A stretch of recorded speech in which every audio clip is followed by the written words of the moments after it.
इचलकरंजीत जुना वाद मिटवण्याच्या बहाण्यानं बोलावून युवकावर धारदार शस्त्रानं जीवघेणा हल्ला करण्यात आला। या हल्ल्यात जाफर मकानदार याच्या खांद्यावर पाठीवर 2 वार झाल्यानं तो गंभीर जखमी झालाय।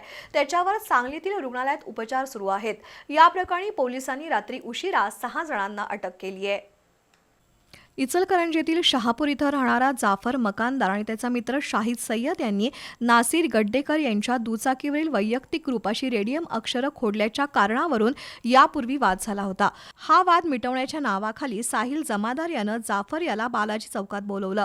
या ठिकाणी 7 संशयितांनी एकत्र येऊन जाफरवर हल्ला केला। त्यामध्ये एकानं धारदार शस्त्रानं जाफर याच्या डाव्या खांद्यावर मानेजवळ वार करून जीवे ठार मारण्याचा प्रयत्न केला, तर इतर आरोपींनी शिवीगाळ लाथाबुक्क्यांनी मारहाण करून जीवे मारण्याची धमकी दिली।